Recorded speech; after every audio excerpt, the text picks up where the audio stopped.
This ESPN podcast is brought to you by Geico. 15 minutes could save you 15% or more on car insurance. Visit geico.com. The BS Report is a free-flowing conversation that occasionally touches on mature subjects. The BS Report. The BS Report with Bill Simmons. Welcome to the BS Report, taping this on a Tuesday morning here in Southern California. I was trapped in Southern California yesterday because I had done TV and sadly could not be in Boston for a very special day back in Boston, Massachusetts. The marathon, 118th, special significance this year after what happened last year with the bombings. Biggest turnout I think they've ever had for a marathon. One of the people who ran it was my longtime buddy Jbug, who had never run a marathon before, and he is on the phone right now. Can you move? I can move around in my chair. I'm in my chair, and I'm like, the chair dancing people at clubs. I can do that stuff, but the minute I get up, it's very difficult to get out of the chair. So what was your time? Did you do it in under 6 hours? Oh, yeah. I did it in under 6 hours. So I don't know. I don't know if I've told you this story probably 1,000 times, but in November, I basically tore my meniscus, which is a pretty minor surgery. I got my bib number in October. I was psyched. I went in. I had surgery on my meniscus, which they fixed. I woke up. Usually 2 days later, you're on the bike. 30 days later, you can run. So I wake up, and the doctor looks at me and says, "You can't put your foot down for 6 weeks." I'm like, "What?" He's like, "I had to give you microfracture surgery." Whoa, now, like Amari Stoudemire. Well, yeah, or like Greg Oden. Uh-oh. So I'm like, what? He's like, "Do you know what that is?" He probably thought I didn't know what it was, but I follow sports. I'm like, "What Greg Oden had?" He's like, "Yes." I'm like, "Dude, I'm running a marathon in 6 months." He's like, "Maybe you can run next year." I'm like, "Yeah, no, I don't think so." So he said, "You're under anesthesia, and we'll talk about it some other time. When you're more coherent." And it was the best thing he ever could have done for me. So I didn't get to run. I ran my first mile on the street February 24th. So I really couldn't train the way I would have liked. But I finished in 5 hours and 20 minutes. Well, that's good. Well, yeah. Let's go backwards, though. So you played football in high school. Yep. And you probably put some miles on your knees there. So then you hurt your knee. You decide after the bombings last year, you decide, I'm running this next marathon because of how personally everyone in Boston took the bombings. So you start training. Yeah. You had been doing those tough mutters. And, Spartan races. Spartan races and tough mutters. Yeah. Yeah. So you're in pretty good shape. So you're like, this is a breeze. I'm going to do the marathon. You're doing it. What was the charity you were raising money for? Listen, I did it for, and I'm glad you asked that because it's so important. I did it for the American Liver Foundation. Okay. And so you're fired up. You're getting donations. You're getting in shape. You're training. Then you hurt your knee. Then the doctor tells you, "Oh, yeah, I did microfracture surgery." And the first thing that comes in your head is Greg Oden. And now it's looking bleak for the marathon in April. I hadn't even started training yet, though. So I did a thing called the Spartan Beast in September, and that's where I tore my meniscus. Right. So I couldn't even walk. And then in October, I did a tough mudder in New Jersey because I committed to it, and it wasn't the best idea. So, yeah, I was banged up bad. I hadn't even started training. And then in October, I got the note from the Liver Foundation to say, the Run for Research team, "Hey, we're going to take you on the team." Oh. Literally a week later, I had this, or 3 weeks later, before I could start even training, I'm like, "Hey, my knee hurts. I'm going to go have this looked at because I can hardly walk." And that's when, literally the doctor was great about it because he knew I was doing the marathon. We thought it was a torn meniscus from the MRI. Went in, he's like, "Dude, not a torn meniscus. That was like nothing compared to what was wrong with your knee." So then they gave me the microfracture surgery, which is basically they take an awl or a nail and they poke holes in your kneecap until they hit the platelets. Yeah. And then the platelets seep out and it forms like a new cartilage. They get rid of all the dead cartilage and then it forms like a spongy cartilage there, but it's never as good as what was originally there. So my doctor, it's Agility Orthopedics. The guy thinks I'm a boob. He's like, no, you're not running the marathon, man. I'm like, yeah, I am. He thinks I'm an idiot. He's like, "You're going to need a new knee in 10 years. I'm like, "Yeah, but I'm still running this marathon." He's an awesome guy. He was great. He was really, really good. So then from there, I'm screwed because I can't run. I can't put my foot down. I'm on crutches. You know, I go to Mexico every Christmas. I'm on crutches in Mexico. Literally can't put my foot down. And then I was saved by, I found a physical therapist, Fitzgerald Physical Therapy, who's awesome. And they had this thing called an Alter G machine, which is a machine you get into. You put these tights on. I don't know if I'm babbling on here if you want to hear all this, but it's a pretty crazy story how I got to the point. I'm enjoying it. Okay. So I'm working with this physical therapist who's a marathoner. Like, they were recommended to me, and it's the best decision I ever made in my life. They were unbelievable, and they had this machine. There's only one of 3 in Massachusetts called the Alter G. You put on these, like, tight shorts, and then you zip into this machine, and then air blows into the machine and literally lifts you off the machine and then puts you back down, and then air blows into it again and lifts you off the machine, puts you back down, and it weighs you.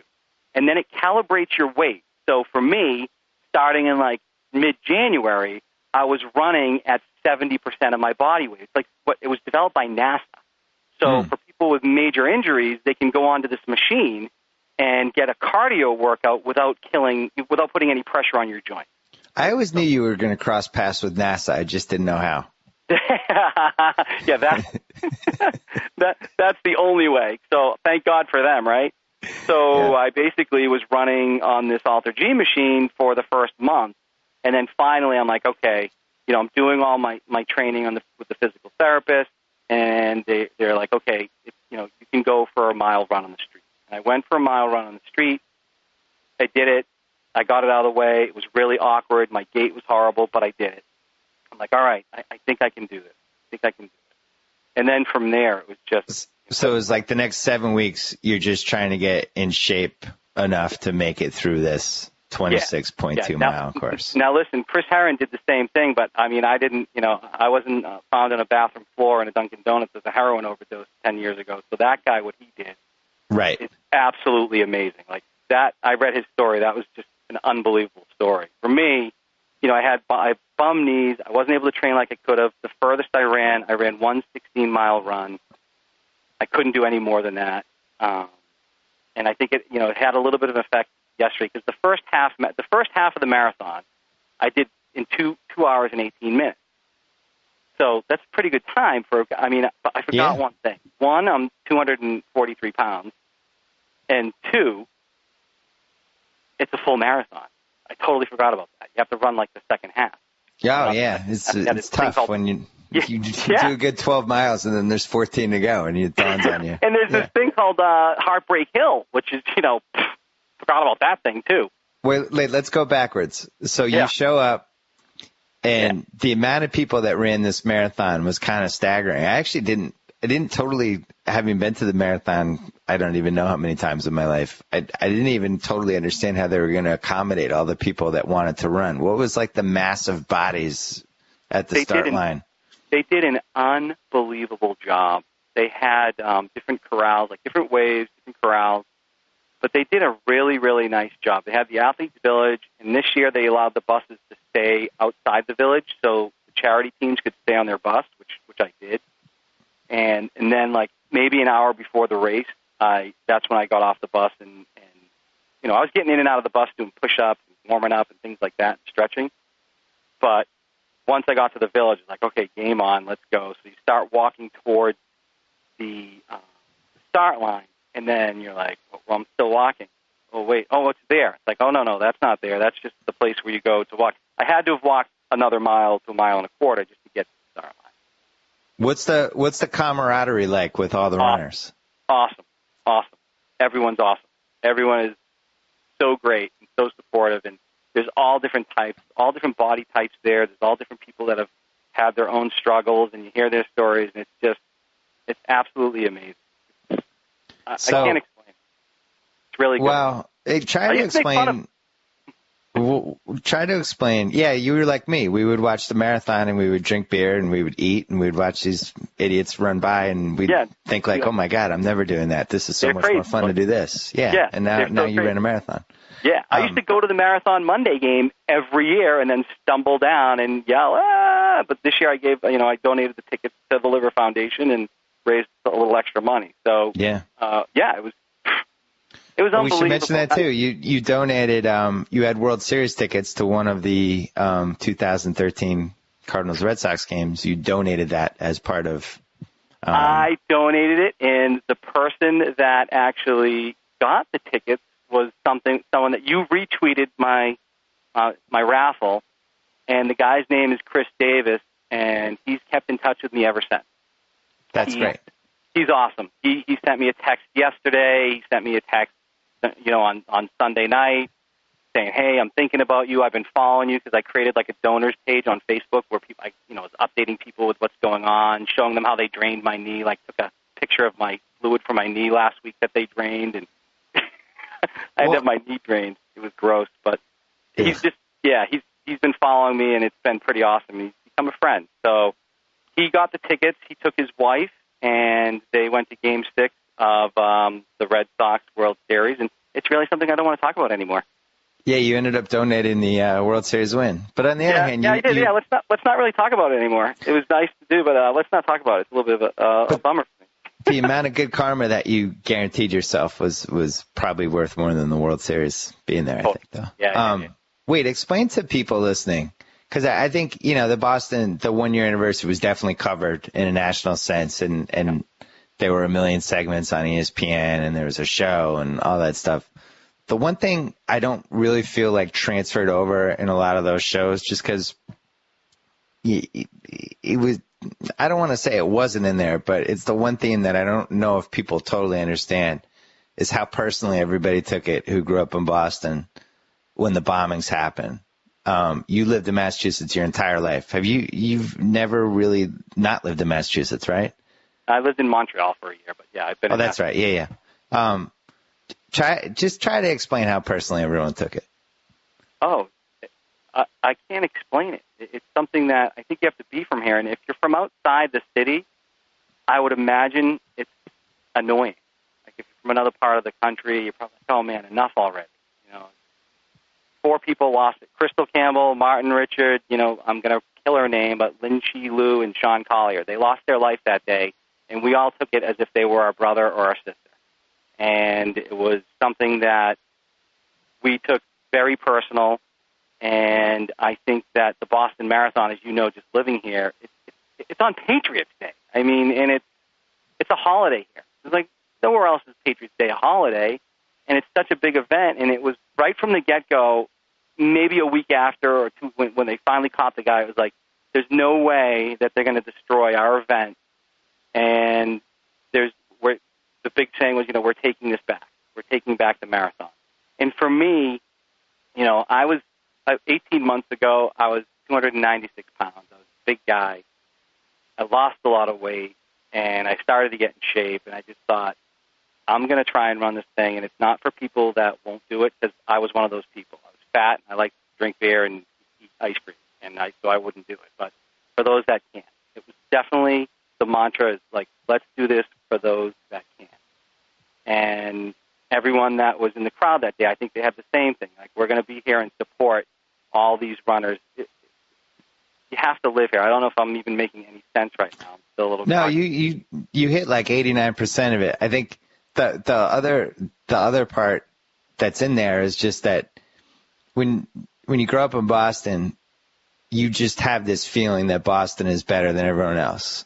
There's this provincialism that's just part of it, and it's like our teams are better than everyone else's teams. Our city's better than everyone else's city. When you like somebody like me, when I moved to Los Angeles, and I still get it when I go back, the general attitude seems to be, how could you leave here? Like, people are just dumbfounded that anyone would leave Boston because it's the best city in the planet.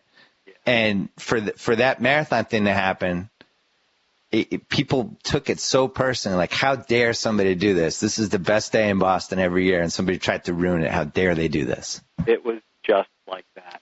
And the people that ran it are all amazing, and B, the people that came out to support are even more amazing. I've got to say, when I started out maybe a little bit too strong because of it. Like I said, my first half marathon there was a pretty good time for a big fellow like myself that didn't train. But I'm going through Ashland, and there's a biker bar there. And, on any other day, I might be a little bit, and I'm a big dude, man. I might be afraid to go into that bar. Yeah.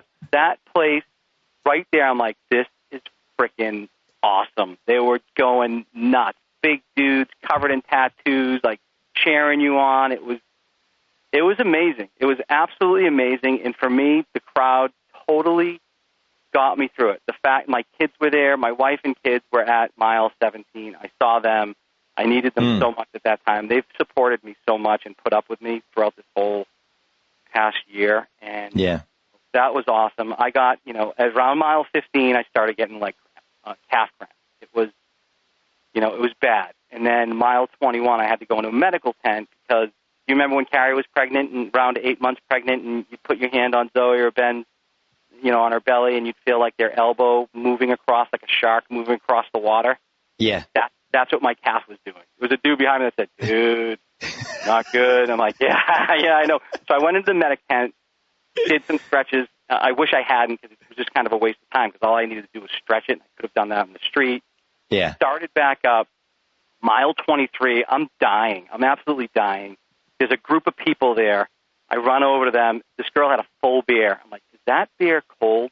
And she's like, yeah. I'm like, would you mind if I had a sip? And she's like, you can have the whole thing. And I drank it like a shot. It was an IPA. I drank it down. It was one of those 16-ounce, like, freaking red cups. Banged it out like it was a shot. They were going absolutely bananas. They were freaking going nuts. If I can find those people, I'd love to. Hopefully they listen. Buggy, look me up. I want to say thank you because after that, I was dying.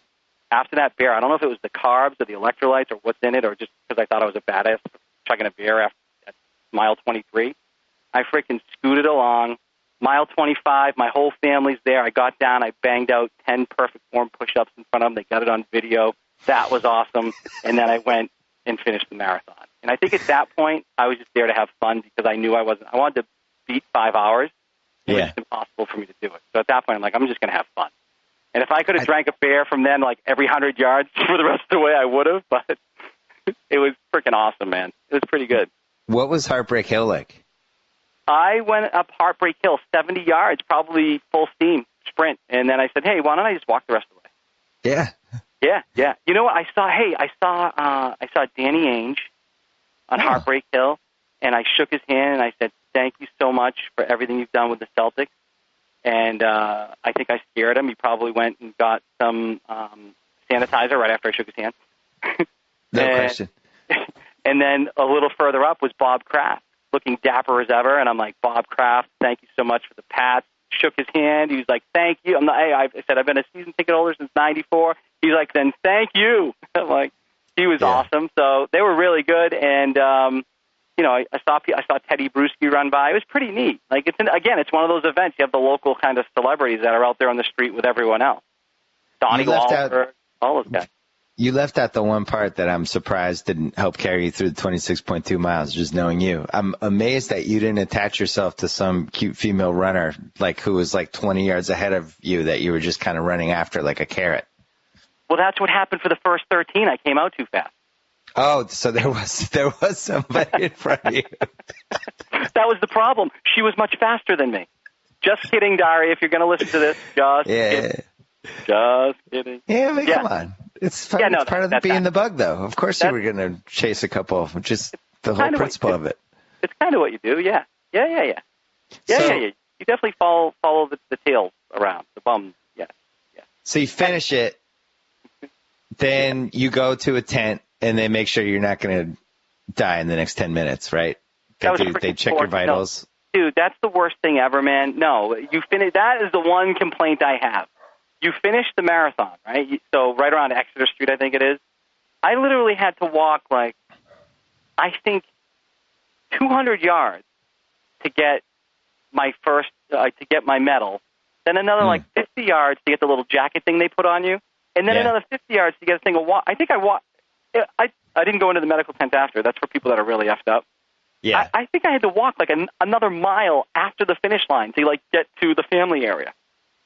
So it's really like 28 miles because you walked over a mile to the start line and then another 3/4 of a mile to the family area. And then I walked to the Westin Hotel and then I walked there because that's where the Liver Foundation was having their event. So Yeah. So then what happens? Do you eat? Do you No, just I couldn't eat. No, I was going to vomit. I ate all those goo things, like the gooey packs, which are really good. You know, you need them, but after a while, it's like, I can't. I'm going to vomit if I have one more of these things. And I wasn't in the mood to eat. What did your feet look like this morning? Totally fine, because I used that Glide stuff, which I'd never used before, and I was worried about blisters. I get blisters. I've lost like 4 toenails in the past like month and a half, so they're pretty nasty. But I glided them all up, and it worked. That stuff works. The nipple. Oh, that's the one thing I took with me. I didn't take a headset with me to listen. I wanted to listen to the crowd. I took Glide and Goo Pack, and I'm so glad I did, because at like mile 15, when I was starting to like ache up and everything, my nipples were starting to really hurt me. So I picked that shirt right up and boom, glided the nips. Boom. That stuff works. Good stuff right there. Good stuff. Maybe you could get a product endorsement. Oh, yeah. No, I think Glide, I don't think that's the name of it. I would have, no. If I could do any endorsement, honestly, please don't edit this out. The Run for Research Liver Foundation, thank you so much. They've been so amazing, and they do so much work for people. It's unbelievable. They have the oldest team. They had 324 people on their team. We raised $1.5 million. Wow. And a little buggy plug. I raised close to $10,000. I raised like $9,200. I think I was the 9th highest raiser on the team. And I got Rookie of the Year. So we had this big event, and there's like you got Rookie of the Year? Yeah, I swear to God, man. I'm you know me. You know how emotional I am, right? Yeah. There was 500 people there. They had 2 giant screens, and they called me up on stage to give me this award. And you started bawling. I was very close. I was very. Well, you didn't cry. I would have bet anything that you cried. I did a little bit, but it was very, very close. And Dari was there, and it was very, very nice, and I was very surprised. Wow, and they were Rookie of the Year. They were making the introduction, Bill, and they were like talking about this person that they couldn't run, so they went to the water stops, and they did, because I went to the water stops, on Saturdays because I couldn't run, but I wanted to give out water to people. And then they said the Alter G, the machine, and I was like, oh my God, they're talking about me. Like, I still didn't put it together, and then like when someone's talking about you and you don't realize it until a moment, you're like, holy crap! And that's when I got a little bit misty-eyed. Yeah. So they were awesome. And then one other plug, and don't edit this out, Fitzgerald Physical Therapy, they are the only reason why I was able to finish the marathon. The only reason why. They had that machine, and Holly Fitzgerald, who owns the joint, is the real deal. But how about this, though? You went to work today. I think that was more impressive than anything. Oh, yeah, people are looking at me funny. Like, I'm in work. Like, what are you doing here? Hey, man, I got to sell stuff. Got to pay the rent. They're looking at you funny because you haven't moved in 4.5 hours. That, too. And when I do move, they're not sure you're a mannequin. When I do move, it's literally like your grandfather. What color was your pee this morning? Oh man, that's another one. It was this morning. It was actually last night. I was getting the chills. I'm not feeling all that great. I took a little bath, and it was like something from another planet that someone like found, in the mist. It came out of the mist, and you picked up a vial. That was the color of my pee. Like some sort of greenish bad color. It was green? It was green, yeah. I immediately, greenish brown. It was really not good. I'm like, oh, God, I'm going to have to start drinking some water here. So. Wow. Yeah. So thank you. Thank you for calling, man. Thank you for retweeting my thing, because Chris Davis got me from that. Thank you to a friend that we all know who donated some really awesome tickets. I don't know if I should be saying that or not, for a game that went really high for my little raffle that I did. I mean, there were just so many people I'd like to thank, and it's not, to your point, it's a Boston thing. Is it over? Are you capped off at 9,200? You're not allowed to raise any more money? Oh, no, yeah. If any of your listeners, I would love to raise money for the Liver Foundation. They match you up with someone. I got matched up with an older guy, but I met a younger kid from this. His name's Tom Williams. He had a liver transplant. This dude was 14 years old and in a wheelchair and weighed 70 pounds. He had his liver transplant. Literally 2 weeks after he had his liver transplant, he was playing catch with his uncle. Wow. It's amazing how many people have liver disease and how this organization helps them. You got to have your listeners do some research on the American Liver Foundation. What they do is amazing, and it's curable. Like, it can be fixed. If You get in there, you can be fixed. You can be saved. Well, here's what we'll do. When I Facebook the link to this podcast, I will add a little link. So send me the little link. It's easy to remember, Bill. Ready? Yeah. I created a separate Jbug Runs. JBUGRUNS.com. JbugRuns.com. I can't believe that URL wasn't taken already. Well, you know what? There's like a JBoss users group for coders or something. So Jbug's a common term, actually. So wait, well, last thing. Are you okay with the Pats off season or no? Ooh. I don't know. Well, it's not here yet, right? I mean, I'm pretty content. We like Revis. Yeah, we do. I hope. We got real cornerbacks. We got Browner.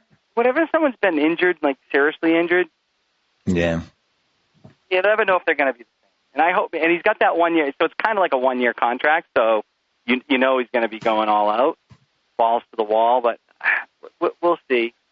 I think that we need to add a couple of linemen actually on the offensive side. I'm concerned. Because Brady's going to be 37 this season. That's why I think we have to. It just feels like there should be more urgency.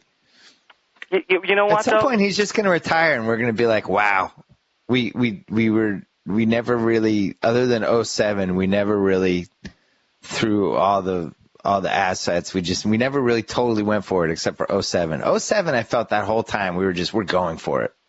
Yeah, but I don't care about 2009. We're trying to win this season, and I feel like we might have to do that one more time with Brady at some point.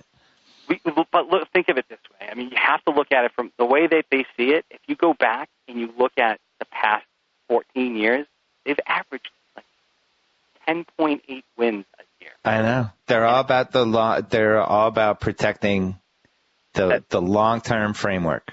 That's it. And my question is, will we ever have a quarterback even close to as good as Brady ever again? And at some point, do you shift that a tiny bit for one season? Well, it looks like they're doing that on the defense. I mean, they saw what Seattle did on defense, and they beat people up, they covered people, and then they beat them up front. So, I mean, let's see. I'm hoping Vince can come back strong. I think he was hurt. He had to have been hurt early because he wasn't having that strong of a year to begin with. So maybe he comes back a little bit stronger. It's funny though. You think like the NFL Network was showing a lot of Pat stuff one week, like 4 or 5 weeks ago. And I watched the entire Carolina Pats Super Bowl, which I had never seen since I was there in the stadium for when it happened. And we were so much more physical back then. You know, it was that the identity of that team was just punching you in the face on defense. And it's interesting that we've kind of gravitated away from that for a variety of reasons. Oh, for all the Super Bowls. By the way, that was an incredible game. I think it's kind of like the lost great football game, and now the legacy of that game is Janet Jackson's nipple at halftime. And meanwhile, there was like the topsy-turvy of – I forgot about Muhammad's 80-yard pass that brought the Panthers back into the game. I got the cold sweats watching it again. I think that you'd also say the first 30 minutes wasn't, anything to write home with. Well, that's the thing. It was really only a second half. Brady probably had the worst pass of his career in that game with like 7 minutes left. He threw we're driving for like basically the stake in the heart touchdown, and he throws the worst interception in his career and gives the Panthers life. But it seems like a million years ago, those games now, doesn't it? They seem like a million years ago. So much so that I can't even remember the pass you're talking about. Almost criminal. Yeah, there you go. I can't remember, but I can tell you right now, the second half was absolute. That was the year Deion Branch got the MVP, right? No, that was the next year. That the next year? I think it was. I don't even remember. Yeah, I don't. But all the these second half, all our titles blend into each other, Bug.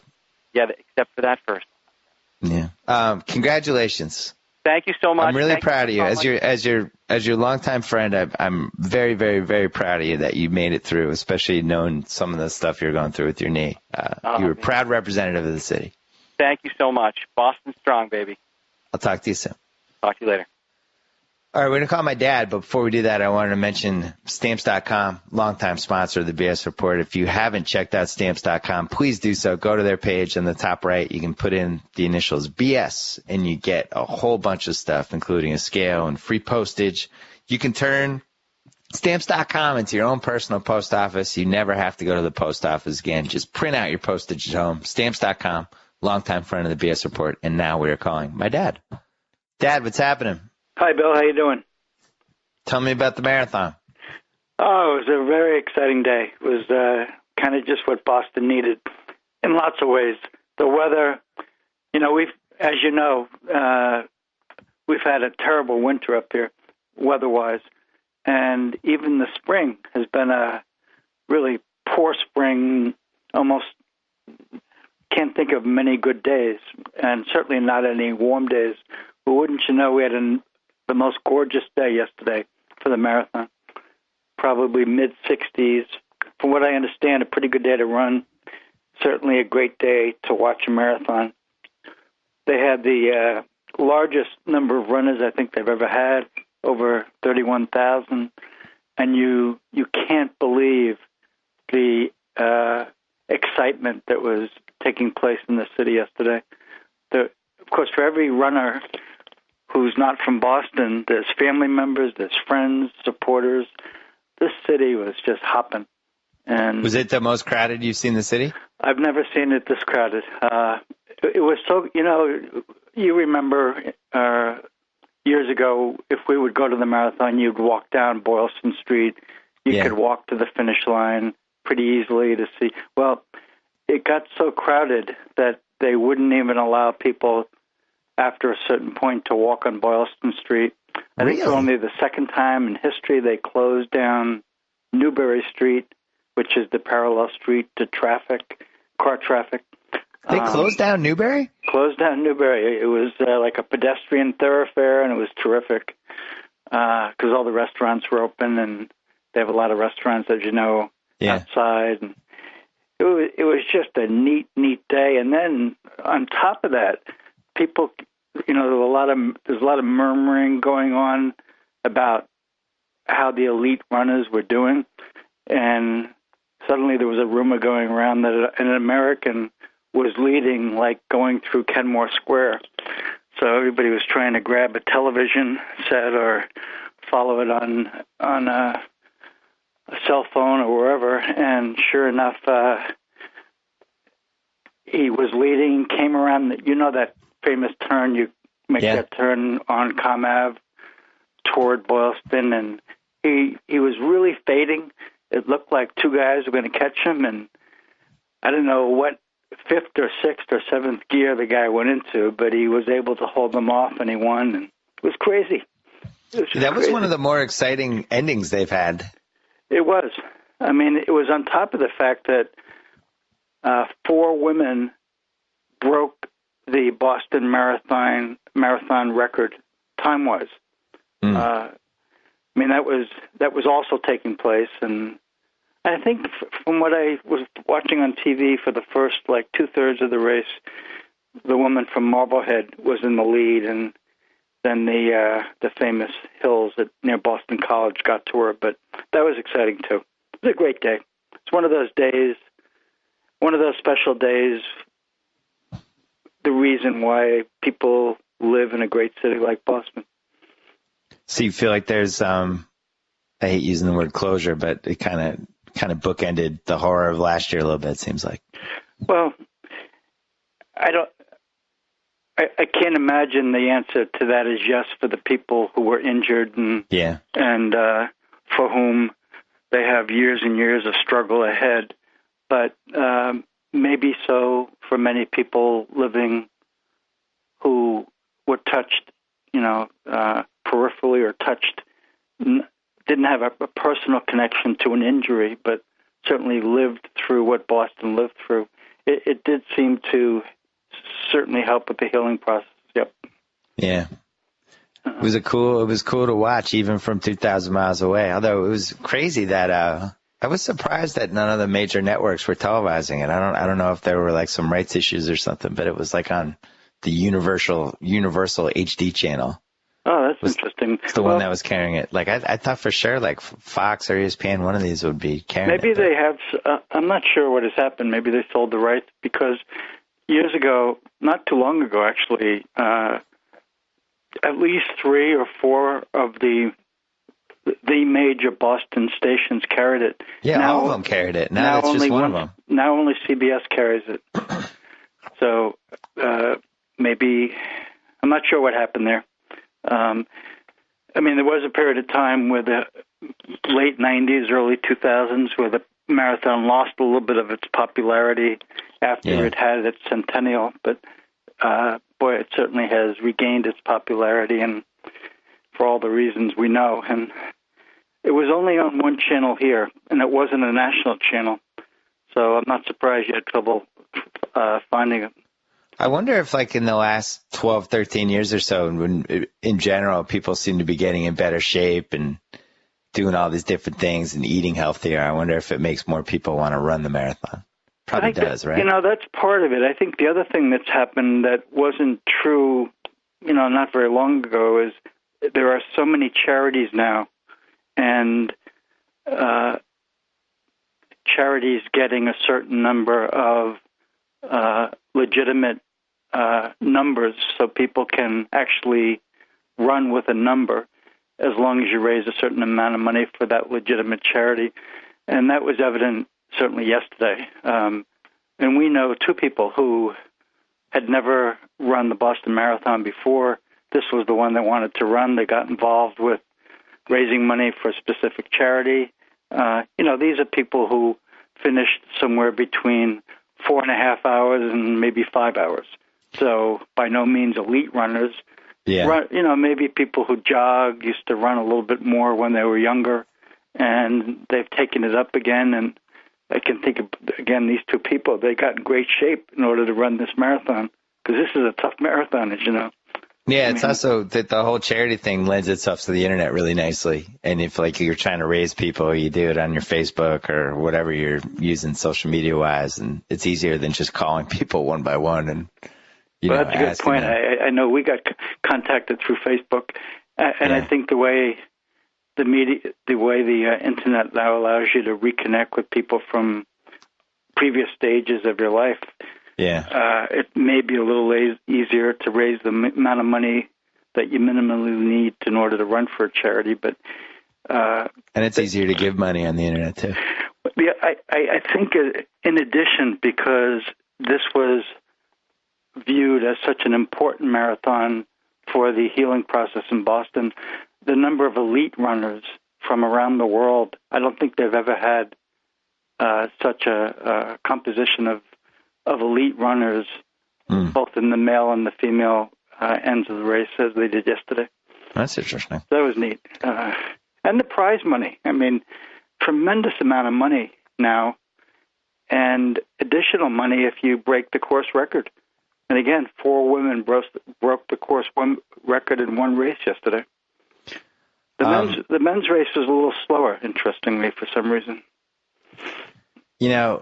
Something else happened over the weekend that reminded me of Boston, but it was the Paul Pierce with that big closeout game in Game 1 of the Nets, and it kind of made me sad that the trade and everything, especially like the video clip of him yelling, "This is what I do" after, and it's weird to watch him on another team. I don't know if I'll ever get used to it. Yeah, I think it's funny. We didn't talk right after that game. I didn't even know you were watching it, or you didn't know I was watching it, but we both were watching the same exact moment where you could read Paul Pierce's lips. And that's one of the weird things happening this spring in Boston. We have no Celtics involved in the playoffs. Yeah. I mean, I can't, it's been since 2008 since that has occurred. I mean, the Bruins certainly are garnering a ton of interest, but on a personal level, I really miss not having the Celtics in the playoffs. I hope that turns around soon, because it's become such a part of the tradition of living here. You have the marathon the same weekend often that the Celtics open the playoff run, the same weekend that the Bruins open the playoff run, the same weekend that the Red Sox play the traditional marathon morning game. So that's the missing link right now. Yeah, mid-April in Boston was always like the greatest time ever to be a sports fan. Oh, it's well, terrific. at least we always have the 3 teams going. And then and you have the preparation for the NFL draft and all the mock drafts. And although, as you know, they moved the NFL draft to May this year, but typically it would have been coming up maybe next weekend. I'm actually kind of glad. I'm kind of glad they did that. I always felt like it was like over sports load in the end of April, and at least it's May 8th, I think. At least there will be less basketball and less hockey on. I'll be able to focus a little bit more on. Maybe, but I mean, you liked having everything at once. Well, not necessarily, but certainly the hockey and basketball playoffs will be in full swing the weekend of the NFL draft. We won't be involved basketball-wise in Boston, but hopefully the Bruins are still playing. But I know what you mean. For those of us who do the crazy things like getting to know college players that we probably never even saw play, either in person or on TV, yeah, I do like the extra time to do my little research. To study. I know you're focused on linebackers this year. Well, it's the same old story, though. It's the fear that the Patriots have every year that Bill Belichick is going to trade back, and all of the either defensive ends, defensive tackles, linebackers, or tight ends that we've projected will be taken by the Patriots. It doesn't happen because suddenly we have 2 second-rounders and a third-rounder, and we take people we never heard of. It's one of my favorite spring traditions is you either on the phone or you texting me excitedly because so-and-so prospect that you liked is 2 picks away from us. And then all of a sudden the Patriots are trading with Baltimore. They're going 10 picks backwards. It kills me. It kills me. But as you know, it's not as if I ever saw the person play.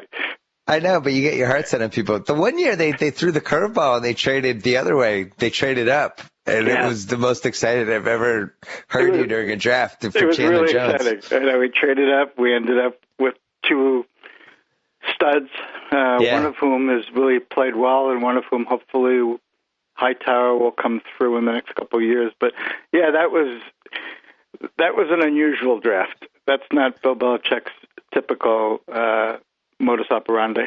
Yeah. So this Bruins team do you think this is the best Bruins team since the 90-91 era? Because I kind of feel like it is. I feel it is. I mean, it's hard. I mean, somebody could argue, well, how can you say that? We won the Stanley Cup 2 years ago. That must have been a great Bruins team. But, as you know, that first series, winning Game 7 against Toronto, an awful lot of luck was involved. This is a extremely balanced Bruins team. Barring injuries, and we have a couple right now, all 4 lines that you put out there, they're really terrific. And, 4 good defensemen? 4 good defensemen. Obviously, we miss the number 2 defenseman, Seidenberg, but I think they've done a terrific job bringing along some of the younger players from the Providence team, and they've sprinkled them in throughout the year.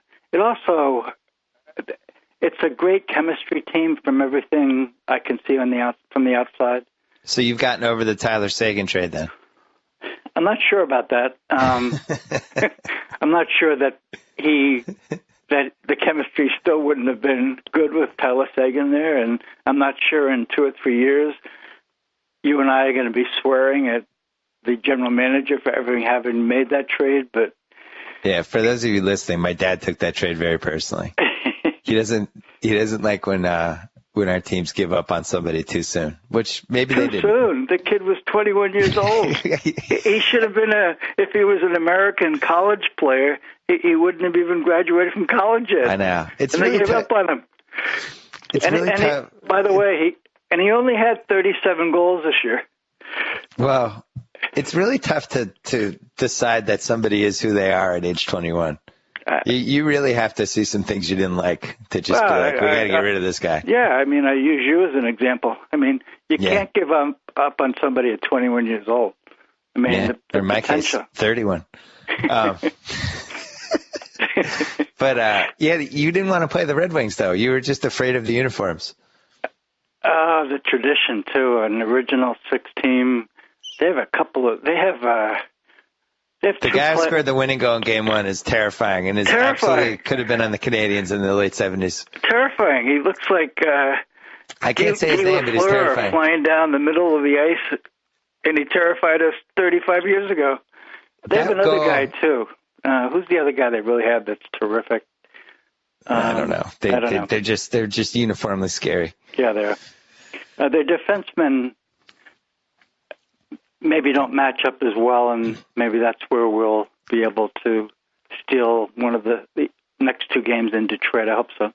You know, because I probably went to 20 Kings games this year, and then watching the Bruins on TV, I just thought there was a disparity in talent. The Bruins, I thought, were just tougher and faster. My fear with the Kings was just they seemed a little bit, the team speed just didn't seem quite up to par with like what I was watching with the Bruins. So they go in the San Jose series, and San Jose blew them off the ice twice. And San Jose, I think, that team's really good. I actually I would not be surprised if it was a Bruins San Jose finals, which would be interesting because then you have the whole Joe Thornton subplot, right? Yeah, a couple of the Boston writers, when they did their projections for who would end up in the finals, they did pick San Jose versus Boston. And I've not seen San Jose. I mean, They're scary. Just following the second game, and I think your Kings went up 2-0, and suddenly they lost. My Kings. Zoe's Kings. She's upset. She even broke out the good luck jersey when the Sharks scored 3 in a row on Sunday night, and then they promptly scored 3 more. They scored 6 straight unanswered goals. I know. Again on Sunday against one of the top goalies in the league. I know, and it was like some of those goals, there was nothing he could do. They had a 3-on-0 breakaway, which happens like once a year. But so the Kings, I'm not counting the Kings out. I feel like they might have hit rock bottom.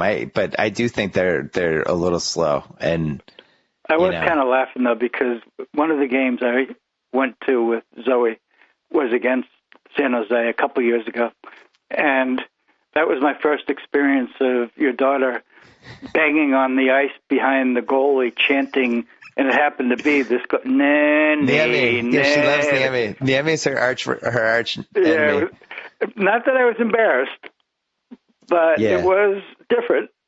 Yeah. It's funny because I'm getting my son I took my son to the Clippers last night to the playoff game, and it is funny how they gravitate toward different things. Like he loved the lasers and the fireworks, and he loves the dunking. Right. And she really just loves tormenting the other team's goalie. Is probably her favorite thing about going. So she's fired up for Niemi tonight. She's doing very well. Is she going tonight? Oh yeah. We good. got Tuesday and Thursday. Yeah, I knew the games were Tuesday, Thursday. Yeah, she's focused. She's locked in. Because the thing is, like, they get knocked out. That's it. No more Kings until October. Which would be terrible. I mean, to get knocked out in the first round. I think the regular season's too long in hockey. We always complain about the length of the regular season in every sport, but in hockey it really is too long. Like we sat through all these games where it's like ultimately it doesn't even matter who wins. Like they have a shootout, you get an extra point, whatever. Right. But to have the season just end in a week is really discouraging. We were going for 6 months. No, you're right. Especially this was even a longer year because of they started earlier in October to accommodate the 3-week Olympic break. So you're right, it's even a longer season. You don't want it to suddenly end like that. I don't know if the solution is to go 70 games and then do best of 9s or what it is. But best of 9 maybe is ridiculous. I don't know. I don't know what the solution is. But, going to regular season hockey, the disparity between regular season hockey and playoff hockey is just so obvious, right? That I think basketball, I went to an Oklahoma City Clipper game like a week before the season ended. And then I went to the one last night, and the intensity and everything felt exactly the same. Like you wouldn't have known which one was regular season, which one is playoffs. Right. If you've been to a playoff hockey game, that it's a playoff hockey game. You know it every single moment of the game. And I think, I don't know what the answer is. Maybe it's a 2-month sport, but if it's a 2-month sport, then cut to 70 games. I'm not sure. There was a point where they didn't have an 82-game season. It wasn't quite as long, and I don't know how far back that was, but It does seem like an awfully long season. And to get knocked out, I mean, when the Bruins lost the first game, panic set in around here. I mean, you have the best. I don't know how many years it's been since the Bruins had the best record in the league, most number of points. But the threat of getting knocked out after that great regular season in the first round of the playoffs, I mean, it is terrifying. Yeah, that hockey would be over. So, and then the Red Sox, slow start. Predictable. Everything went right last year.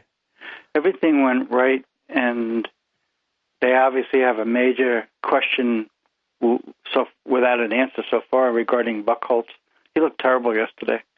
In the League of Dorks, somebody spent, I think it was my friend Lewis, spent $17 on Buchholz, or $18, and Hench and I were like, Hench, who I own the team with, is a Red Sox fan. Both of us kind of looked at each other like, ooh, we wouldn't go near that guy this year. And he's, it's a continuation from the playoffs. Like, he just doesn't seem the same. His velocity's not there. It's not throwing as hard. They almost pulled that game out yesterday. They down 6-0, came back at 7-6, bottom of the ninth. Yeah, would have been nice. Seemed like the ending was written. I thought it would. It just seemed like the gods would have allowed a good ending on this terrific marathon day, but obviously it doesn't work that way. So you, on a scale of 1 to 10, how concerned are you? Well, I always remind myself of something you said years ago. You win a championship, you get a 4 or 5 year grace period. Yeah. And as long as they're trying hard, they're mixing in young talent with veterans, and they have a plan for the future. I don't know how long it's been since a team repeated.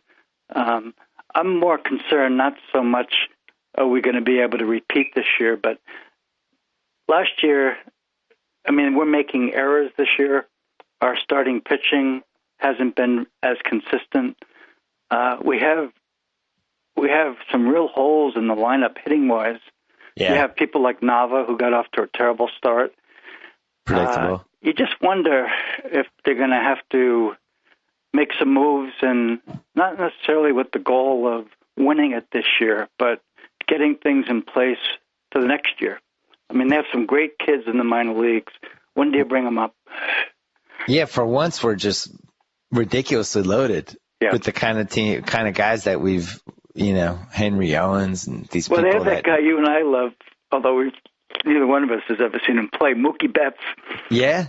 I mean, he's a second baseman who is hitting for 470 something, but he looks like one of those guys you could play all over the place. I mean, you have Pedroia locked up. You need to find a place for him. I wonder if he's somebody who could be seen maybe in center field or something. Yeah, or left field. I mean, they can't seem to decide who to put out in left field. I think people are really starting to talk about Jackie Bradley. Can he hit? Can he really hit? Will he ever hit? I'll tell you, the strikeouts. Right. The strikeouts can pass a point where it doesn't become a coincidence anymore. If you just swinging and missing that many times, that's one of the biggest red flags. ESPN Magazine actually had a good article about this a couple months ago about this guy Brandon Wood, who was the Angels' top prospect and was like the number 1 prospect in baseball, and he had these huge strikeout rates in the minors, and it just never changed. And then when he got to the major leagues, he couldn't make contact. And it's like, if you're striking out that much throughout your career, it's got to point to something bigger. No, that's interesting, because Jackie Bradley, not only does he strike out a lot, he takes a lot of good pitches. Yeah. And you just say, oh, why didn't you swing at that? And then he strikes out. A little frustrating. So you think he could be the Sam Horn of this generation? Disappointment? Well, I'd be a little more optimistic that they could work with him if he was 21 years old, but I think he's going to be 25 years old at his next birthday, and so isn't he somebody who went at least 3 years of college? Yeah. He had 3 years of college. Yeah. Are you worried about Ortiz? Yeah, I am his. Because he's your age? Just because, every time somebody worries about Ortiz, suddenly he has 4 homers. He comes around and he starts hitting to all fields, but he's not hitting to all fields right now, and his bat just looks a little bit slow, don't you think? Yeah. Yeah. We might need to get him some supplements. And if he is my age, then I really am worried. Well, it was a great season last year. I got to say, deep down, I was kind of prepared for the year after season. But who knows? It's early. It's not like anyone's running away with, the division. No, nobody in there. Well, although I will say the Yankees. The Yankees look better than anybody expect them to look, and I tell you what, the is pitchers difficult. are better. Isn't it difficult to see Ellsbury in the Yankee lineup? Yeah, it's a bummer. It's difficult for me. At the same time, though, you were willing to drive him to the airport. Oh, but yeah, to play for San Diego or Colorado, not the Yankees. You'll feel better when he pulls a hamstring in next week or something, and he's not playing for. Yeah, maybe he just hasn't had his annual injury yet. But that short right field porch, he must just be salivating when he gets up to bat. Last thing, you're the biggest Good Wife fan that I know. Have you recovered from one of the biggest unexpected deaths in primetime television history? Not 100%. I pride myself on often ahead of others seeing the plot of a series that I enjoy watching. Yeah. And I did not see that one coming at all. And I didn't read anything about it. They must have done a fabulous job keeping it under wraps.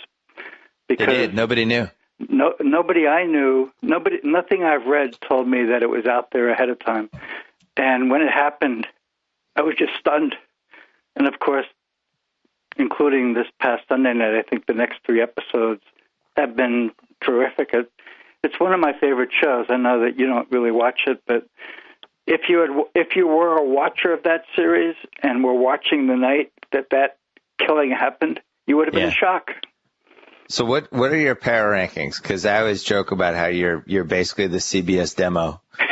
You mid-60s, intelligent, perfectly willing to watch any procedural or any of that stuff. So the power rankings right now, Good Wife is number 1. I do like CBS. Good Wife, number 1. I like both NCIS and NCIS Los Angeles. Yeah. I don't just do CBS, though. I like the Blacklist this year. Oh, yeah, the Blacklist was the Rookie of the Year. Yeah, I've been enjoying that show. Blue Bloods. I like Person of Interest. I like Blue Blood. I like Hawaii Five-0. I mean, I forgot Hawaii Five-0 was on there. Put me on the CBS payroll. Maybe you get a Nielsen box. Yeah, but if I'm the age group they're trying to attract, they're probably making a mistake. They should go a few years younger. That's why they That's why they do the most watched network ad campaign. Well, but you do the Law and Orders, don't you? Not anymore, to be honest. You retired from Law and Order. Interesting. I thought you did Law and Order SVU. No, I don't watch that anymore. I thought it kind of got creepy. Oh. Yeah. So I don't watch that anymore. You reached your sexual assault limit, I guess, with the procedural. Yeah, and CSI and Criminal Minds, a little too creepy for me. CSI, Sam Malone is on CSI, which I can't get over. Yeah, they're back to back too, I think. I just can't believe he's on. How much money could Sam Malone have made, aka Ted Danson? I feel like if you told me 20 years ago he's going to be on some show like that, I would have been like, really? Just so you don't get the wrong opinion. I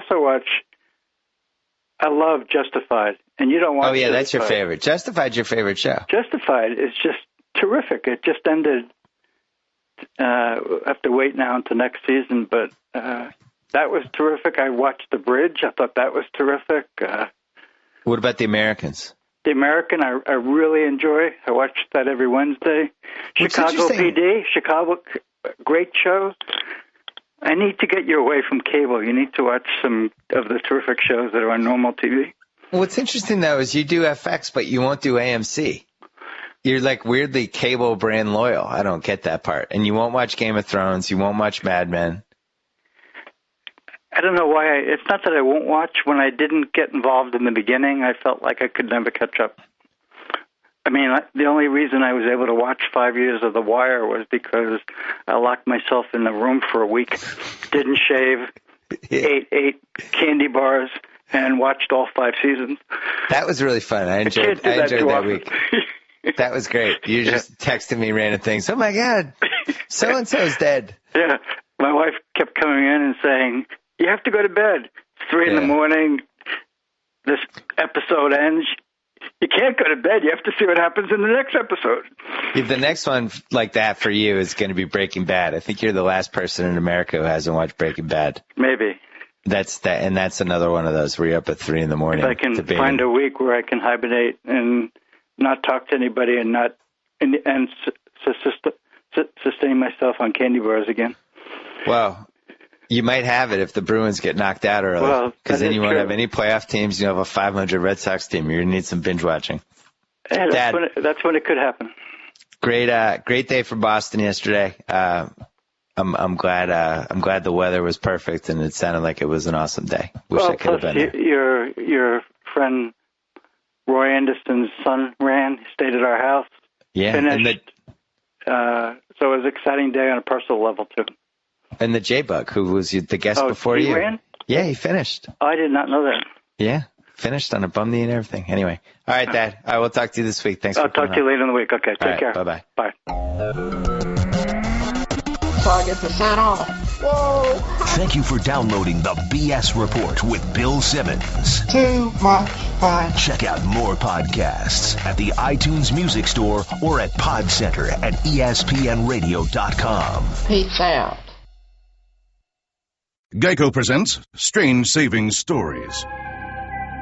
Astronomers detected an interstellar transmission. It stated, Geico, 15 minutes could save you 15% or more. The implications were staggering. Was the cosmos telling us we could all save hundreds on car insurance with Geico? Or did their radar merely pick up a signal from the nearby Rufus and Clyde's morning show? We may never know.